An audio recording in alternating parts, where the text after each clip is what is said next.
안녕하세요, 여러분. 오늘 하루가 길고 피곤했나요? 모든 것을 내려놓고 잠시 평온함을 느끼고 싶은 순간들이 있죠. 그렇죠. 걱정하지 마세요. 저는 여러분과 함께 편안한 시간을 보내기 위해 여기 있어요. 따뜻하고 부드러운 마음을 감싸주는 듯한 이야기를 들려드릴게요. 이 이야기가 여러분에게 작은 위로와 미소를 선사하길 바랍니다. 편안한 밤, 그리고 아름다운 꿈을 꾸시길. 좋은 밤 되세요.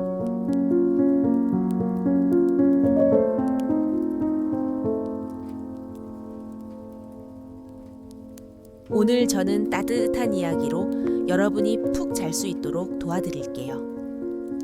그러니 좋아요와 구독 부탁드려요. 고려시대의 어느 화창한 날, 푸른 논과 겹겹이 쌓인 산들로 둘러싸인 작은 마을에 이윤재라는 남자가 살고 있었다. 그는 상업을 통해 막대한 부를 축적한 인물로 마을에서 가장 큰 상인 집단의 수장이었다. 사람들은 그를 존경과 두려움이 섞인 목소리로 대방대사라 불렀다. 이윤재에게는 외동딸 은솔이 있었는데 그녀는 눈처럼 맑고 영리한 소녀로 아버지의 자랑이자 동시에 끊임없는 골칫거리였다. 은솔은 마을에서 가장 총명한 아가씨로 소문났지만 그녀의 자유로운 영혼은 종종 아버지의 엄격한 기대와 충돌했다. 어느 날 햇살이 마당을 환하게 비추는 가운데 은솔은 마치 바람처럼 마당을 뛰어다니며 유모 덕순을 놀리며 웃고 있었다. 소라, 또 마당에서 뛰어다니는 거냐. 대방대사가 보면 크게 혼낼 거다. 방으로 돌아가서 공부를 해라. 덕순이 엄하게 나무랐다. 하지만 은솔은 까르르 웃으며 대꾸했다. 유모, 저를 잡으면 들어갈게요. 잡아보세요. 은솔이 마당을 이리저리 뛰어다니며 유모를 피해 장난을 치고 있을 때 이윤재가 하인 덕만과 함께 낯선 소년을 데리고 마당으로 들어섰다. 이윤재는 딸이 마당에서 뛰노는 모습을 보고 눈살을 찌푸리며 소리쳤다. 은솔아, 어찌 여식이 되어 그런 꼴로 뛰어다니느냐. 네가 이러니 어미 가슴이 찢어질 것 같구나. 은솔은 입술을 삐죽 내밀며 대답했다. 아버지, 무슨 말씀이세요? 어린애도 저와 아버지 이름을 세 글자로 쓸 줄 아는데요. 내가 몇 살인데 세 글자 이름 쓰는 걸로 자랑할 나이냐. 이윤재가 버럭 화를 냈다. 은솔은 눈을 반짝이며 말을 받았다. 아버지, 제가 몇 살인지 모르셔서 안 물어보신 거죠? 저 12살이에요. 내가 네 나이를 몰라서 안 물은 줄 아느냐. 이윤재가 가슴을 치며 답답한 듯 소리쳤다. 여식이 되어 공부는 무슨 소용이냐. 귀족 여인들도 그 이상 배우지 않는다. 아, 차라리 아들이 하나 더 있었다면 이리 고생하지 않았을 텐데. 은솔은 잠시 눈을 내리깔았다가 맑고 또렷한 목소리로 말했다. 아버지, 걱정 마세요. 제가 꼭 장사를 잘하는 남자를 남편으로 맞아 아버지 근심을 덜어드릴게요. 그 말을 듣자 이윤재의 얼굴이 불그락푸르락해졌다. 그는 소리쳤다. 뭐라? 내가 힘들게 모은 재산을 다른 남자에게 넘기란 말이냐? 내가 원치 않으면 새 어미를 맞아 아들을 낳으란 말이냐? 은솔의 눈빛이 차갑게 변했다. 새 어미요? 어머니가 돌아가신 지 얼마나 됐다고 그런 말씀을 하세요? 아버지가 원치 않으시면 양자를 드리면 되잖아요. 저와 비슷한 나이로 보이는 저 아이를 데려오신 걸 보니 양자로 삼으시려는 거 아닌가요? 이윤재는 딸의 말에 분노로 얼굴이 터질 듯 붉어졌다. 은솔아, 어미가 세상을 떠난 뒤로 어찌 이리 고집이 세졌느냐? 은솔은 전혀 기죽지 않고 아버지의 눈을 똑바로 바라보며 말했다. 변했다고요? 저는 원래 이런 사람이에요. 아버지가 저를, 아니, 자신을 제대로 보지 않으신 거죠. 딸의 말에 이윤재는 분노가 치밀어 올랐다. 그는 거칠게 데려온 소년을 마당으로 밀쳐내며 소리쳤다. 아비를 이렇게 대하는 법이 어디 있느냐? 네가 그러겠다면 나도 내 뜻대로 할 것이다. 두고 보아라. 이윤재는 땅에 쓰러진 소년을 내려다보며 차갑게 말했다. 너 이름이 뭐냐, 이 천한 거사? 아니, 이름 따윈 필요 없다. 오늘부터 널 석이라 부르겠다. 그리고 날카로운 눈빛으로 은소를 향해 말을 이었다. 은소라, 잘 들어라. 앞으로 네가 공부를 게을리하거나 내 말에 따르지 않을 때마다 이 서기가 너 대신 매를 맞을 것이다. 은솔은 놀라 소리쳤다. 그게 무슨 말씀이세요? 죄 없는 아이를 왜 대신 벌하시려는 건가요? 이윤재는 경멸 어린 목소리로 대답했다. 이 아이는 아버지의 빚 때문에 노비가 된 몸이다. 내가 이 아이를 때리든 말든 내 마음이다. 네가 잘못한 행동에 책임을 져야 하지 않겠느냐. 서기를 핑계로 너를 해치려는 게 아니다. 은솔은 분노에 차 방으로 들어가며 소리쳤다. 제 잘못은 제가 벌 받아야죠. 그 아이를 핑계로 저를 겁주지 마세요. 그 모습을 본 이윤재는 더욱 화가 치밀어 올랐다. 그는 바닥에 쓰러진 서기를 발로 차며 소리쳤다. 덕순 덕만, 내 말을 이 집안 모두에게 전하라. 은솔이 내 금지령을 어길 때마다 주저하지 말고 서기를 때려라. 내 명령을 따르지 않는 자는 서기 대신 매를 맞을 것이다. 덕순과 덕만은 고개를 숙이며 대답했다. 예, 주인님. 그리하겠습니다. 그날 이후 서기는 은솔의 그림자처럼 그녀를 따라다녔다. 은솔이 마당에서 뛰놀면 하인들이 서기를 붙잡아 종아리를 막대기로 때렸다. 은솔이 밖에서 놀다 돌아오면 하인들은 서기를 마당으로 끌어내 매질했다. 하지만 은솔은 서기가 맞거나 피를 흘리는 모습을 외면한 채 한 번도 쳐다보지 않았다. 그러던 어느 날 은솔은 자신을 가르치던 선비를 조롱하며 말했다. 공부는 선비님이나 하는 거예요. 이에 격분한 선비는 서기에 다리를 채찍으로 내리쳐 피가 흐를 정도로 상처를 입혔다. 은솔은 이를 아무렇지 않은 척하며 자리에서 일어나 방을 나갔다. 그날 밤, 해가 지고 모두가 잠든 깊은 밤, 은솔은 조용히 본체를 빠져나와 하인들이 머무는 방으로 향했다. 문을 살그머니 열자 울다 지쳐 잠든 서기가 보였다. 서기야, 일어나. 선비가 어찌 사람을 이리 때릴 수 있느냐. 은솔이 서기를 깨우자 그는 놀라 소리쳤다. 아가씨, 어찌 여기에 오셨어요? 어서 가세요. 누가 보면 큰일 납니다. 괜찮니? 많이 아프지? 서기는 혼란스러운 눈빛으로 은솔을 바라보았다. 자신을 늘 무시하던 아가씨가 이렇게 다정한 목소리로 걱정해주는 모습이 낯설었다. 은솔은 서기에게 연고를 건네며 말했다. 이 연고를 상처에 발라. 그러면 빨리 나을 거야. 연고를 건네며 은솔의 눈에 눈물이 고였다.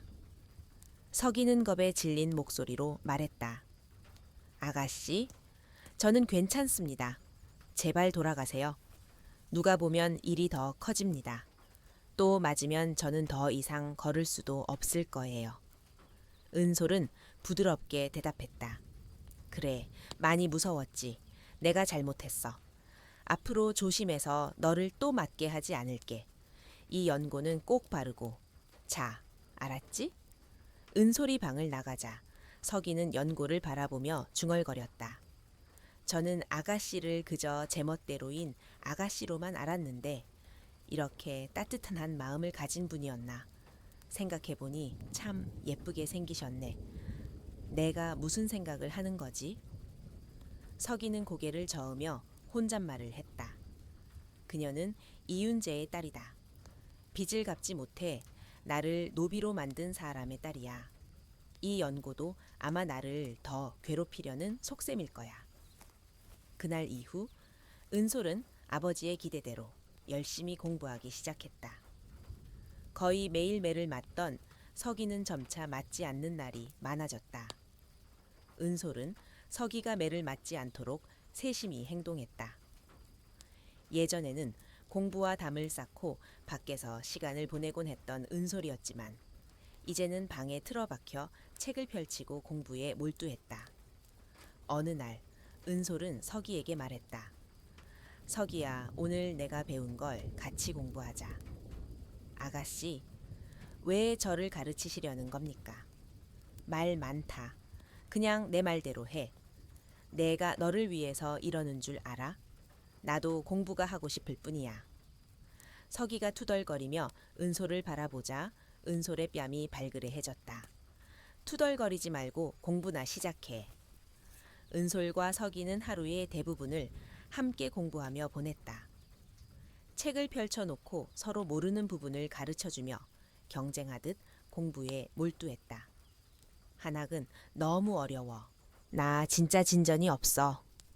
나는 한학이 재밌어. 그래, 너는 똑똑하니까. 한학은 네가 나보다 잘할지 몰라. 하지만 산술은 내가 더 잘해.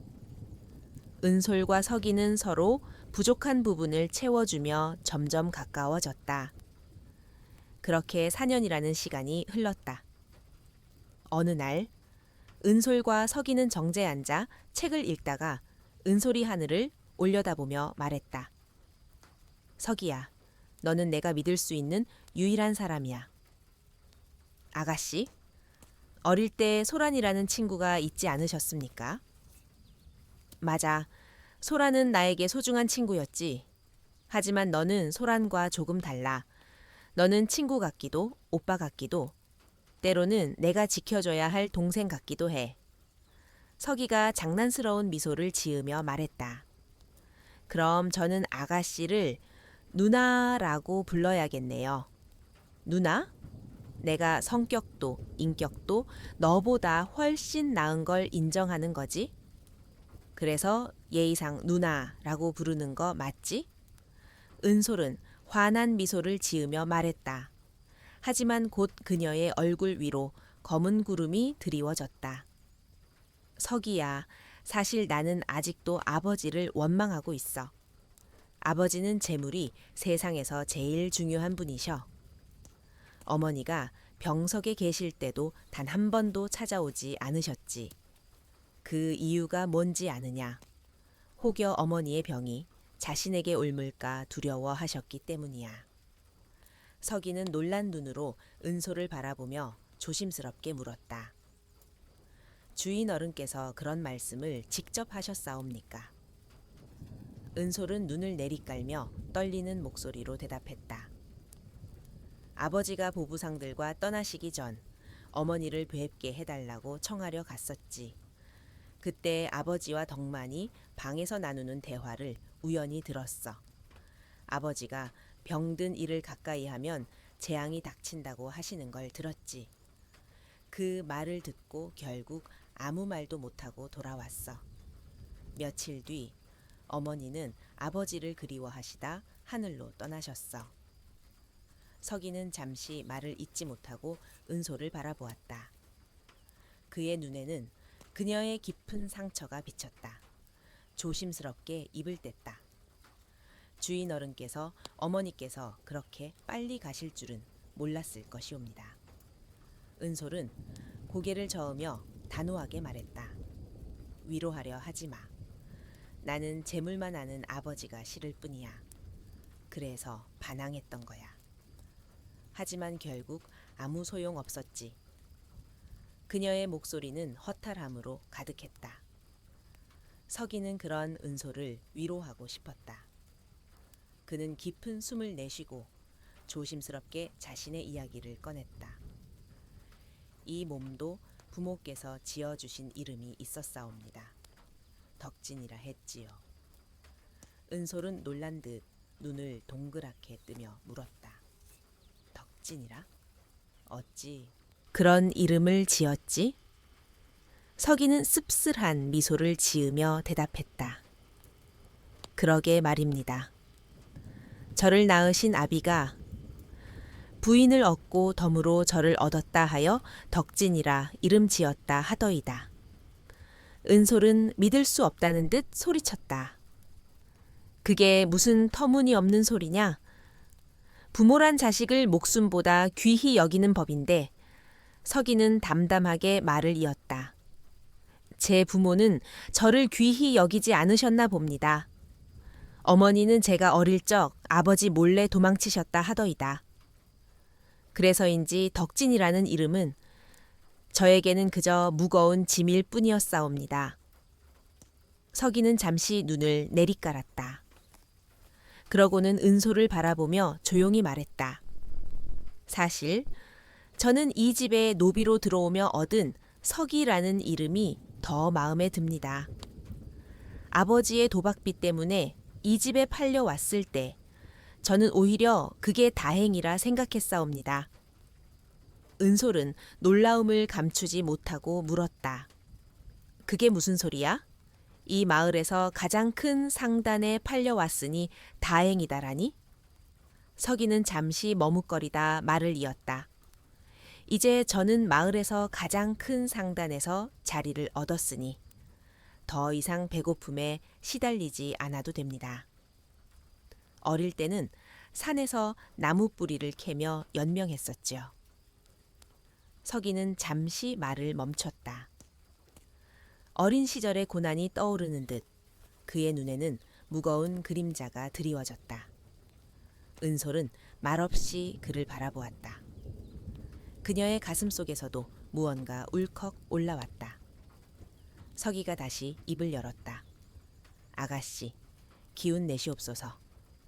저 같은 자도 이렇게 용기를 내어 살아가는데 아가씨께서야 더 잘해내실 것이옵니다.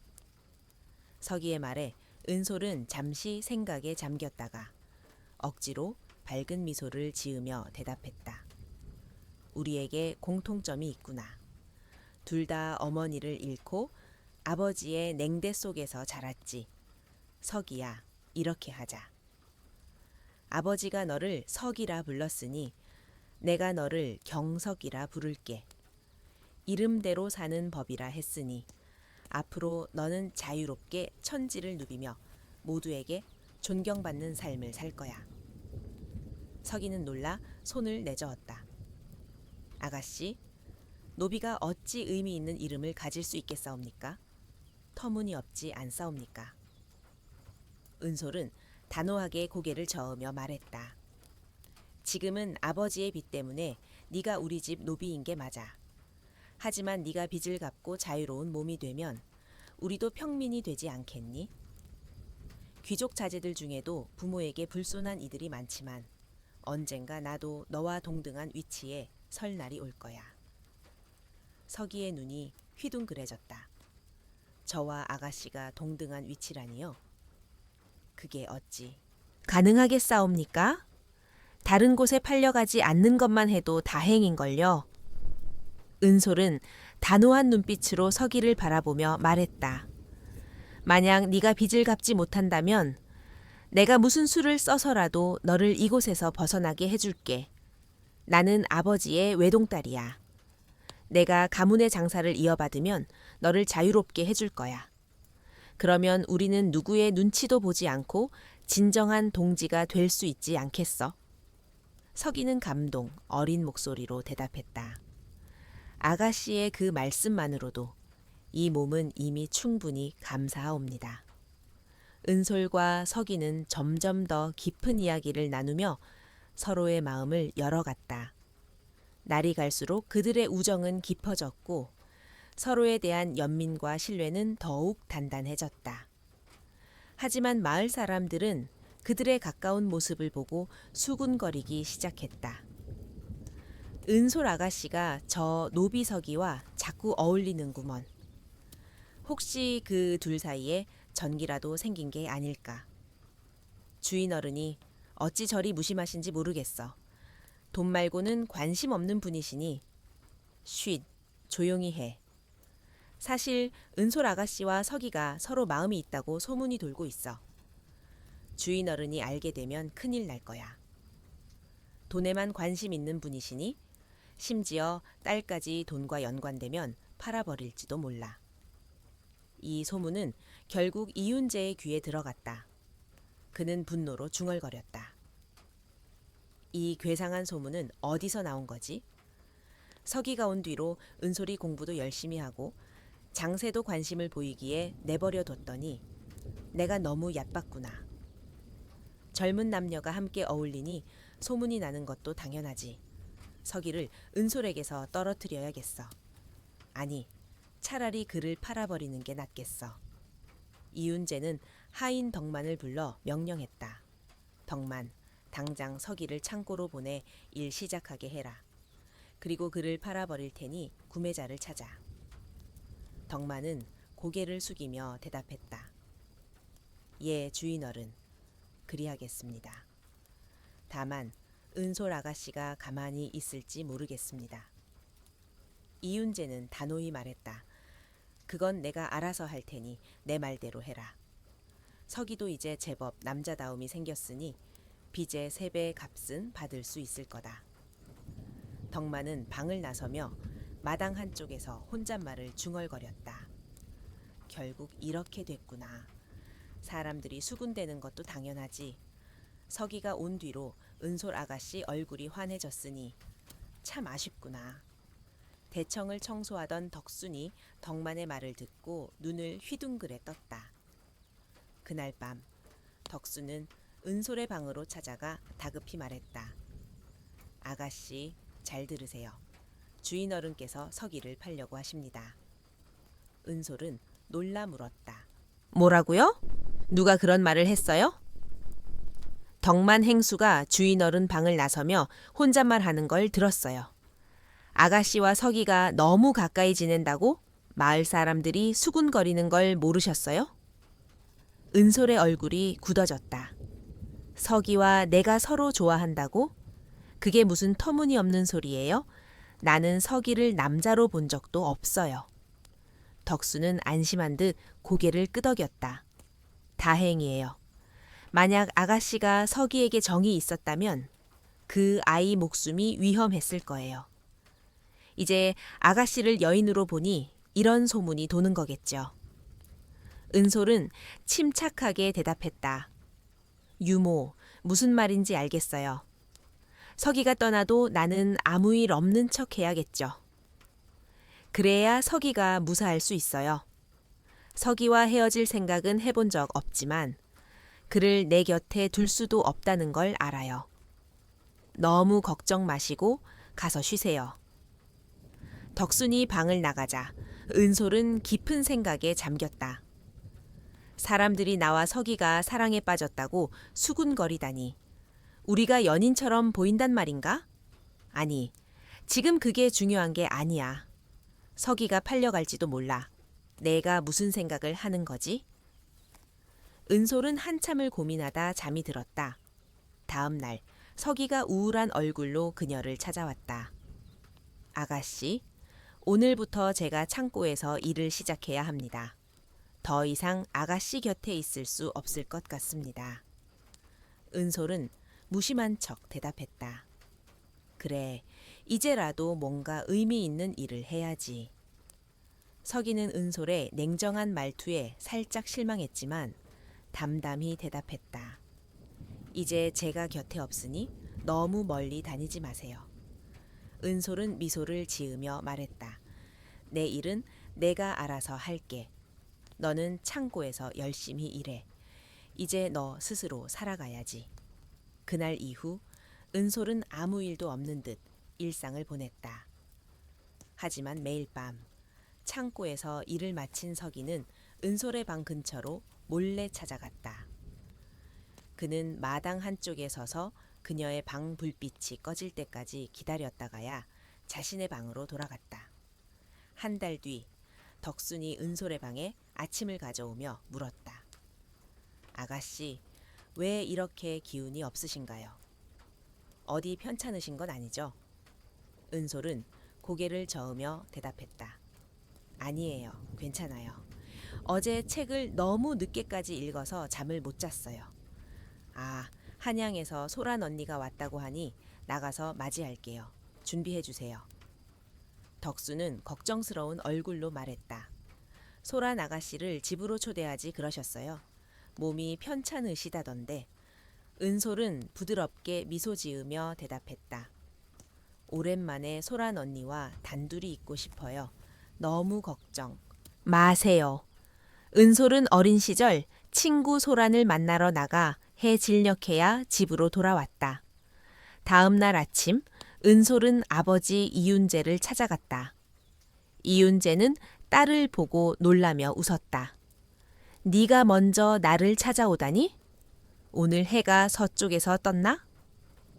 은솔은 장난스러운 미소로 대답했다. 아버지, 해는 여전히 동쪽에서 떴습니다요. 이윤재는 껄껄 웃으며 물었다. 그래? 오늘 무슨 일로 아비를 찾아왔느냐? 은솔은 단호한 눈빛으로 말했다. 경석 때문에 왔습니다. 경석이라는 이름에 이윤재의 얼굴이 굳어졌다. 경석에 관한 거라면 더 들을 필요 없다. 은솔은 물러서지 않고 말했다. 아버지, 꼭 들어주셔야 합니다. 이건 한 젊은 여인이 상인으로서 처음으로 하는 거래에 대한 이야기입니다. 이윤재는 혼란스러운 표정으로 딸을 바라보며 물었다. 그게 무슨 소리냐? 상인이라니? 경석 때문에 왔다고 하지 않았느냐? 은솔은 물러서지 않고 또렷한 목소리로 대답했다. 저는 경석과 오랜 세월 함께하며 그를 가르쳤습니다. 그는 저를 깊이 이해하는 친구입니다. 이제 누군가 그를 비싼 값에 사겠다고 나섰으니 이건 좋은 장사 기회 아니겠습니까? 이윤재는 의심스러운 눈초리로 딸을 바라보며 물었다. 내가 정말 경석을 팔 생각이 있다고? 그를 좋은 값에 팔기 힘들 텐데 그게 아깝지 않느냐? 은솔은 살짝 고개를 기울이며 실망한 듯한 표정을 지었다. 조금 후회되긴 합니다. 하지만 경석이 저 대신 받아준 은혜를 아직도 기억하고 진심으로 감사하고 있습니다. 이제 마치 친구를 버리는 것 같아 그를 떠나보내도 괜찮을 것 같습니다. 오랜 세월 그를 보살피고 가르쳤고 그가 저 대신 몇 번의 매를 맞아준 것으로 그 빚은 갚았다고 생각합니다. 이제 그를 더 아까워할 이유가 있을까요? 이윤재는 딸의 말에 고개를 끄덕이며 입가에 만족스러운 미소를 띄었다. 그래, 네 말이 맞다. 그럼 경석을 누구에게 넘기려는 거냐? 은솔은 차분히 대답했다. 아버지, 제 어린 시절 친구 소란을 기억하시죠? 한양에서 비단 장사를 하는 상인의 딸로 고귀한 가문 출신의 막대한 재산을 쌓은 아가씨입니다. 저는 경석을 소란의 집으로 보내려 합니다. 이윤재는 눈을 반짝이며 물었다. 그 권세 있는 가문의 딸이라면 부유한 집안 출신이 아니냐. 어제 소란이 조부모를 뵈러 왔다던데 어째서 그 집에 경석을 넘기려는 거지? 은솔은 미소를 지으며 말을 이었다. 소란의 막내 오라비도 저처럼 말썽꾸러기예요. 어제 소란이 저에게 푸념하며 얼마나 속상해했는지 모르세요. 그래서 저는 아버지가 쓰신 영리한 책략을 소란에게 이야기해줬어요. 그러다 문득 경석이 떠올랐죠. 사람들은 매를 맞으면 현명해진다고 하잖아요. 그러니 경석을 소란의 집에 보내면 우리도 이익을 얻고 소란의 오라비도 교훈을 얻지 않겠어요. 이건 마치 도랑을 파서 가재를 잡는 것과 같지 않나요?